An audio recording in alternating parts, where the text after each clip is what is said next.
बिस्मिल्लाहिर्रहमानिर्रहीम, अस्सलाम वालेकुम। मेरा नाम डॉक्टर फ़ायज़ा ज़ुबैरी है और मैं यहाँ ऑस्ट्रेलियन कॉन्सेप्ट फर्टिलिटी सेंटर में 4 साल से अपनी एज़ अ क्लिनिकल कोऑर्डिनेटर काम कर रही हूँ। Australian concept fertility centre Pakistan का वाहिद फर्टिलिटी सेंटर है जहाँ ऑस्ट्रेलियन बेस्ड टेक्नोलॉजी यूज़ होती है। हमारा मेन सेंटर ऑस्ट्रेलिया पर्थ में है और यहाँ कराची में हम 1998 से इनफर्टाइल कपल्स को बेनिफिट प्रोवाइड कर रहे हैं।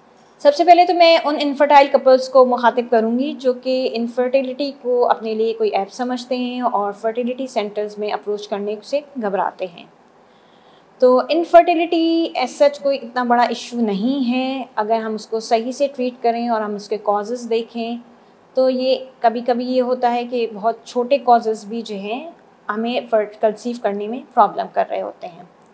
तो सबसे पहले इनफर्टाइल कपल्स को मैं कहना चाहूँगी कि क्योंकि इनफर्टाइल कपल्स में स्ट्रेस लेवल बहुत ज़्यादा होता है, हमारी सोसाइटी की तरफ से बहुत ज़्यादा स्ट्रेस होता है, तो वो फर्टिलिटी सेंटर्स में अप्रोच नहीं करते और इधर उधर के डॉक्टर्स के साथ ज़्यादा कंसल्ट करने को बेहतर समझते हैं और नतीजा ये होता है कि उनके हार्मोन्स और उनका स्टेटस मज़ीद जो है वो ख़राब हो जाता है। जब वो हमें अप्रोच करते हैं तो वो उनकी कंडीशन मज़ीद ख़राब हो चुकी होती है। हमारे यहाँ आईवीएफ सेंटर्स में एक कॉमन मिथ ये है कि जो आईवीएफ सेंटर्स को अप्रोच करता है वो उनको सिर्फ आईवीएफ ही किया जाता है। ऐसा नहीं है। सबसे पहले तो हम पेशेंट्स का एक पूरा एसे करते हैं, मेल्स का भी फीमेल्स का भी सारे टेस्ट वगैरह होते हैं। उसके बाद हम इस नतीजे पहुँचते हैं कि वजह क्या है, कॉज क्या है। कभी कभी ये होता है कि मेल फैक्टर कॉज होता है इनफर्टिलिटी का, कभी कभी फीमेल फैक्टर होता है, कभी कभी अनएक्सप्लेन्ड फैक्टर्स भी होते हैं, यानी कि कोई कॉज नहीं होता। तो जब पेशेंट हमारे पास अप्रोच करता है तो हम उसके सबसे पहले हार्मोन एनालिसिस कराते हैं, हस्बैंड का सीमेन एनालिसिस कराते हैं, फिर हम इस वजह पे पहुंचते हैं कि क्या वजह है इनफर्टिलिटी की। अगर मेल फैक्टर होता है तो फिर हम उनको मेल न्यूरोलॉजिस्ट से कंसल्ट करके उनका ट्रीटमेंट करते हैं और अगर बायोप्सी की नीड होती है तो फिर हम बायोप्सी की तरफ उनको प्रोसीड करते हैं। और फीमेल फैक्टर्स होते हैं, फीमेल फैक्टर्स में ज़्यादातर ये होता है कि रेज़्ड एफएसएच है, पीसीओज़ हैं या ब्लॉक ट्यूब्स के साथ पेशेंट्स हमें अप्रोच करती हैं। तो ऐसी सिचुएशंस में हम जो कॉज होता है अगर वो ट्रीटेबल होता है तो हम उसको ट्रीट करने की कोशिश करते हैं और अगर ट्रीटेबल नहीं होता तो जो भी लाइन ऑफ ट्रीटमेंट उनका होता है हम उसकी तरफ उनको प्रोसीड करवाते हैं। कभी कभी अनएक्सप्लेन्ड कॉजेज़ होते हैं जिनमें कोई कॉज ही नहीं होती, सिर्फ जो है नेचुरली डिले हो रहा होता है, या तो टाइमली इंटरकोर्स ना होने की वजह से, या फिर ये है ओबेसिटी कॉज होती है, या ये कि डायबिटीज़ या और इश्यूज़ या थायराइड के इश्यूज़ आते हैं, इनकी वजह से पेशेंट कंसीव नहीं कर पा रहा होता है। तो हमें ये चीज़ें भी देखनी होती हैं।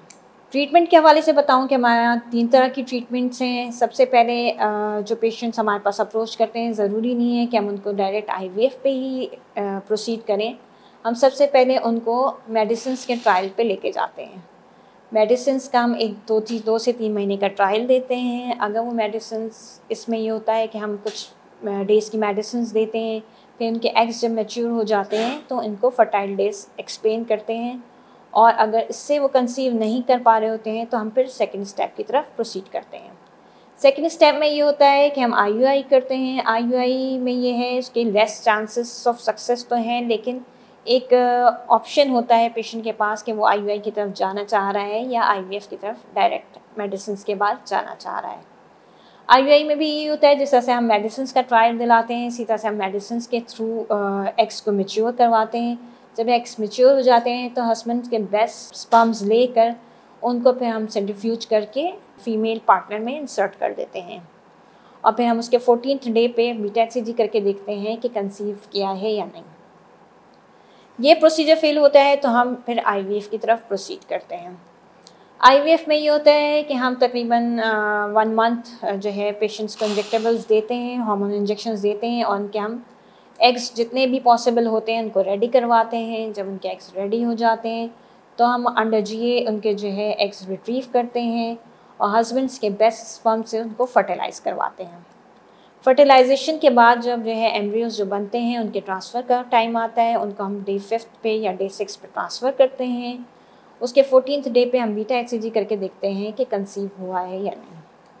हमारे सेंटर में माशाल्लाह अल्लाह के फजल करम से इस वक्त जो है सबसे ज़्यादा हाईएस्ट रेट ऑफ कंसेप्शन है as compared to different fertility centres, जिससे कि यहाँ ऑस्ट्रेलियन बेस्ड टेक्नोलॉजी यूज़ हो रही है। हमारे मुख्तलिफ़ सेंटर्स मुख्तलिफ़ शहरों में हैं, जिसमें इस्लामाबाद, कराची, लाहौर, मुल्तान में सेंटर्स हैं, जहाँ हम बे औलाद कपल्स को अपनी सर्विस प्रोवाइड कर रहे हैं। तो मेरी उन सब बे औलाद कपल्स से रिक्वेस्ट है कि वो बजाय इधर उधर और सोसाइटी के प्रेशर में आने के, इनफर्टिलिटी क्लिनिक्स में आप अप्रोच करें और अपना लाइन ऑफ ट्रीटमेंट का जो सही मोड ऑफ ट्रीटमेंट है वो आप कैरी ऑन करें। दूसरे ये कि हम यहाँ पर IVF के साथ साथ फैमिली बैलेंसिंग को भी लेके चलते हैं कि जिनके फैमिली बैलेंस नहीं है उनको भी अपॉर्चुनिटी होती है कि वो अपनी फैमिली को बैलेंस कर सकते हैं। ऑस्ट्रेलियन कॉन्सेप्ट फर्टिलिटी सेंटर में हम मेल और फीमेल दोनों कपल्स को ट्रीट कर रहे होते हैं, लिहाजा मेरी उन तमाम बे औलाद कपल्स से रिक्वेस्ट है कि वो बजाय अपना टाइम इधर उधर वेस्ट करने के फर्टिलिटी क्लिनिक्स की तरफ अप्रोच करें, ताकि जो भी कॉज है वो प्रॉपरली ट्रीट की जाए और जो है जो भी लाइन ऑफ ट्रीटमेंट उनके हक़ में बेहतर है वो फ्रॉम द स्टार्ट वो किया जाए।